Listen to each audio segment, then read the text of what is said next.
and I'm interviewing Dominic from B.I.G. Hi. So first of all, what's the story behind the name B.I.G? Well, not too much of a story, but I was just literally walking down the street one day and I was just going,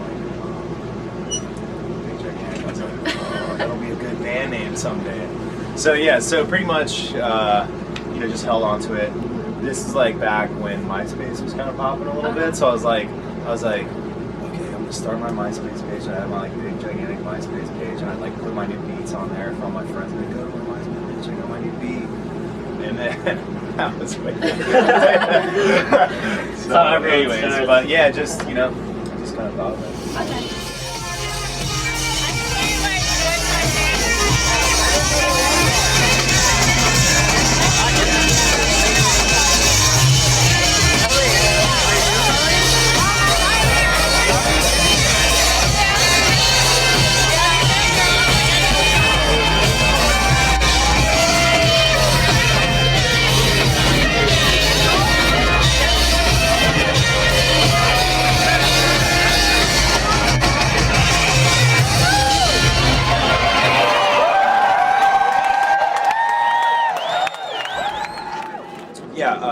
Did a lot of classical stuff, did a bunch of jazz stuff too, and then rocked with motet for a while. And kind of towards the end of the motet stuff, the electronic scene, especially in Colorado, was really starting to come about. Pretty Lights, Soundtracks, do a bunch of stuff, and so actually some of my friends in Numa Trio, I don't know if you've ever heard these guys, but they're a band back, doing some stuff back in the day, and I used to sit in with them around Colorado, and I'd sit in with STS9 people, and it was just kind of, I don't know, it all naturally happened, it was kind of like kids literally from Colorado that I knew were like, just start a band, just start something, and we'll like people are ready for it. So I was like, well, I started making some music, got my MySpace page together, got Jeremy, and we had our first show probably around 4 years ago or something like that. It was our first gig in Colorado, and then here we are. And how do you know Jeremy? Well, we were just roommates, and before that we had just played a bunch of gigs together, like jazz gigs. He was like friends with all of my motet friends, like we all hung out together. So he was actually on the road with us, like with the motet, like working. Okay. So I'd known him for a while, and we played a bunch of gigs together, and I knew he was like kind of the guy. He was like the guy who's really good, that wasn't like super busy in another project, so I was like, Cool. And Nocturnal has a really different sound than your previous albums. Yeah. What inspired most of the songs in your newest album? I honestly I feel like Nocturnal is an extension of a lot of the same ideas and things that I've been trying to like get across really the whole time. One thing with Nocturnal is that I worked really hard on getting a lot of there's a whole, there's a music writing side, which is just like the music, the notes, and how those things, because we don't have a lot of words and stuff, so there's a lot of like emotional, like transfer of emotions, like but through like melodies and chords and stuff like that. So there's that part, which I feel like I've kind of done, like been going down the same road in terms of the stuff that I'm writing like throughout the albums. I feel like that's sort of more consistent in a way. But what's actually happened is, my production side, just like making the drums sound like they're huge, and the bass sound like crazy, and all that stuff. I'm learning all that stuff. So I really, on Nocturnal, I feel like I was able to more combine the music that I was hearing in my head with the actual sounds that I wanted to get.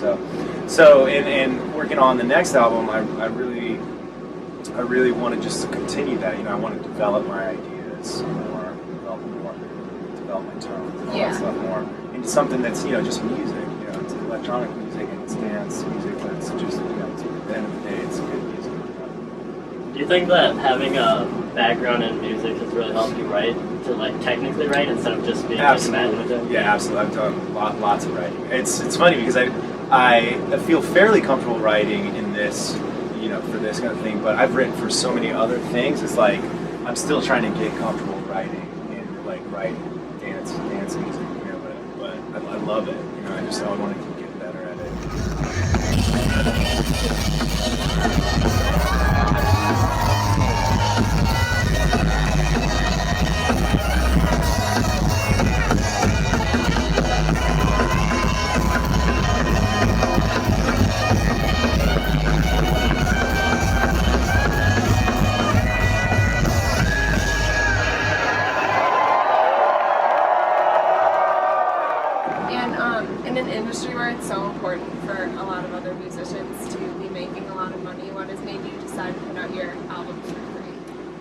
You know, it's like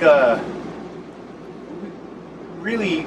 I just want everyone to have the music. You know, that was kind of the thing. It seemed like when we were, especially when we were first starting and wanting to get our music out there, it's like the industry was like knows what was going on. Right? Yeah. You know, it was just like, why am I going to go try to make everyone pay for this? Let's just like let everyone have it. And that's really turned, and then that turned into, let's just have it everywhere. Because it's like, I buy, you know, now I look on iTunes first, it's not on there, then I'll look, you know, then I'll just go on Google and find it wherever. But, you know, I feel like it's more just about, people just want it quick, you know, just like 2 clicks, let's go. Yeah, let's get it done. Just being able to get your music out. Yeah, so it's like, and then it'll sort of like pay itself back, you know, when we go out on tour. You know, and it has, you know, it's like we put out Nocturnal. We just set it up to have it release on iTunes like the same day our release came out. We didn't even advertise it. We were just like, go download our album for free right here. And then like a few hours later, I was like, I wonder if it's going good on iTunes. And I looked, and it was like number 2, and I was like, this is amazing. So it's like, you know. Yeah, that's great. It's like you give it's that commercial that's going on right now. The dude gives the lady at the counter $100 tip, and it's like, oh, it'll come. You know, like, it'll come back. It'll come back, and it's come back like times 100 million. It's like, are you kidding me? Yeah, so it's come back in like festivals. Well, just everything, in every single way. You know, it's amazing. So you've been all over the festival circuit. What's that like for you? Like, what's your favorite thing about it? I love the festivals, and I love going and hanging out all weekend. Like, oh, gotta play? No. You're just like one of us. No, I am. I mean, me and Jeremy, we've been going to festivals, you know, since we were hanging out back in the day, you know, and you know, from even all the. You guys said Electric Forest, right? You guys know about Electric Forest, right? Yeah, we know. Rothbury and all that stuff. Definitely. You know, even like the first Rothbury was like we weren't there. It's Big Gigantic. We were there. Like we were just gonna start the band. You know, we've been like, and we would just go all weekend. You know, just go to festivals all weekend. We pretty much did that this summer. Pretty much every festival we went to.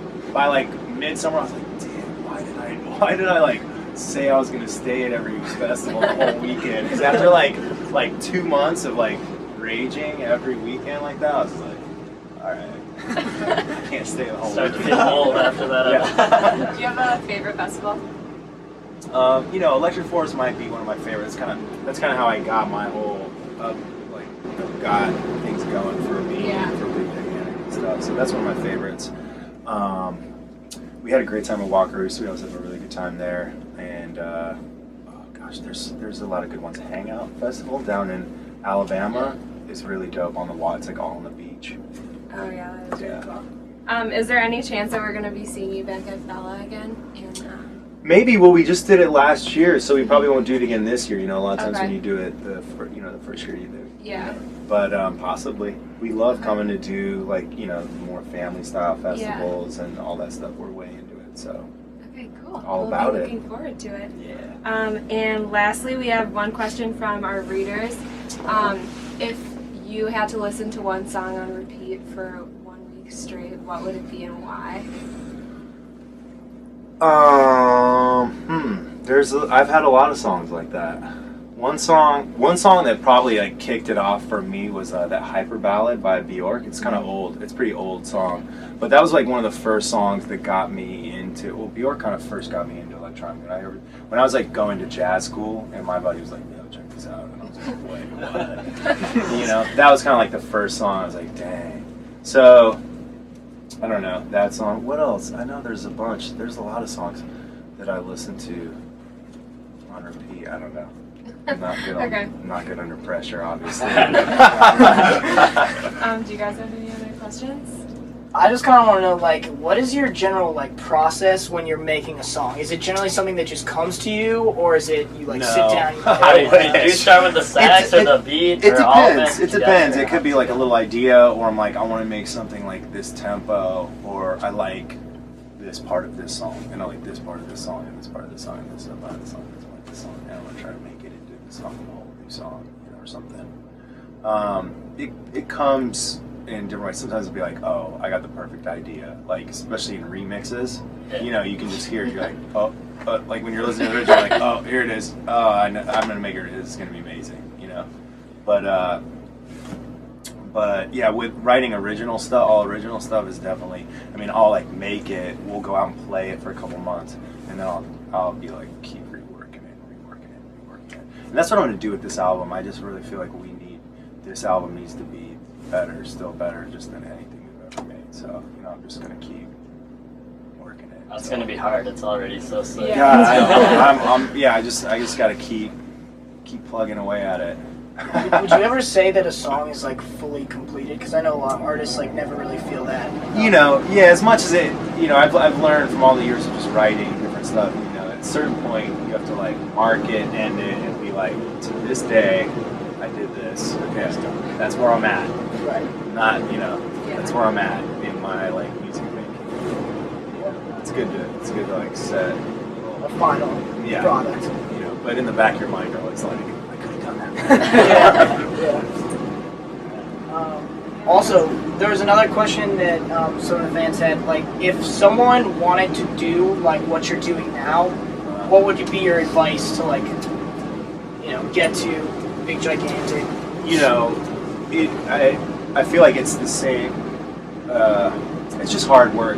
It's hard work and like being consistent. You know, I think one thing I've learned throughout all my like, you know, saxophone lessons and from day one all the way through, you know, my master's degree in jazz performance, and that all that stuff, even through making beats and learning working Ableton Live, and you know, a lot of guys do, you know, learning all that stuff, learning production. It's like it's mostly about doing, you know, working at it, you know, being focused, working at it, but doing it like every day, working, you know, having it become a part of your life, you know.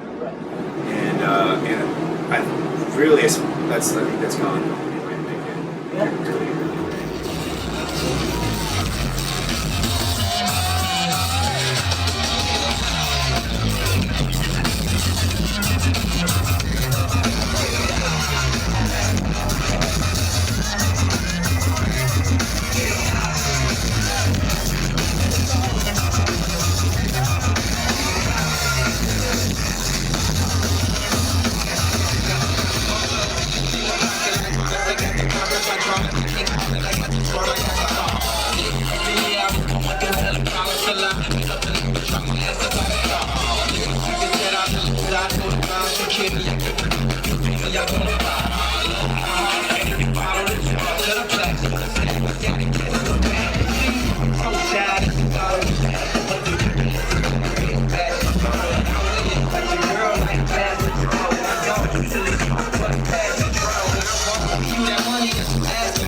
My name is Dominic Lalli from B.I.G, and I'm hanging out with the homies from Rowdy.